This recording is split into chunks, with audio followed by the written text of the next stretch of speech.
കേന്ദ്ര തെരഞ്ഞെടുപ്പ് കമ്മീഷന്റെ തീവ്ര വോട്ടർ പട്ടിക പരിഷ്കരണം ഇതിൽ എതിർപ്പറിയിച്ചുകൊണ്ട് കേരള നിയമസഭ ഐക്യകണ്ഠേന പ്രമേയം പാസാക്കിയിരിക്കുകയാണ്. മുഖ്യമന്ത്രി പിണറായി വിജയനാണ് സഭയിൽ പ്രമേയം അവതരിപ്പിച്ചത്. തെരഞ്ഞെടുപ്പ് കമ്മീഷൻ സംശയത്തിന്റെ നിഴലിലാണെന്നും ദേശീയ പൗരത്വ രജിസ്റ്റർ വളഞ്ഞ വഴിയിലൂടെ നടപ്പാക്കാനുള്ള നീക്കമാണ് നടക്കുന്നത് എന്ന ആക്ഷേപം വ്യാപകമാണ് എന്നും മുഖ്യമന്ത്രി സഭയിൽ പറഞ്ഞു. തെരഞ്ഞെടുപ്പ് അടുത്തിരിക്കുന്ന സാഹചര്യത്തിൽ SIR നടപ്പാക്കാനുള്ള നീക്കം നിഷ്കളങ്കമായി കാണാനാകില്ല എന്നുകൂടി മുഖ്യമന്ത്രി വ്യക്തമാക്കുന്നുണ്ട്. പ്രതിപക്ഷം ഈ പ്രമേയത്തെ പിന്തുണച്ചു. പ്രതിപക്ഷത്തിന്റെ ഭേദഗതി നിർദ്ദേശങ്ങൾ കൂടി ഉൾപ്പെടുത്തിയാണ് പ്രമേയം പാസാക്കിയത്. വോട്ടർ പട്ടികയിൽ നിന്നും യുക്തിരഹിതമായ ഒഴിവാക്കലാണ് ബീഹാറിൽ നടന്നത്.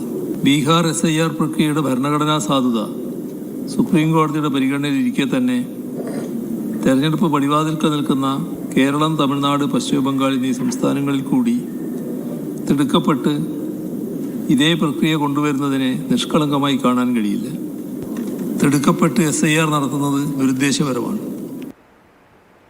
നേരത്തെ ചീഫ് ഇലക്ടറൽ ഓഫീസറുടെ സാന്നിധ്യത്തിൽ നടന്ന സർവകക്ഷി യോഗത്തിൽ പരിഷ്കരണ നടപടികൾ തദ്ദേശ തെരഞ്ഞെടുപ്പിന് ശേഷം മതി എന്ന നിലപാട് ഭരണപക്ഷവും പ്രതിപക്ഷവും ഒക്കെ അറിയിച്ചിട്ടുണ്ടായിരുന്നു.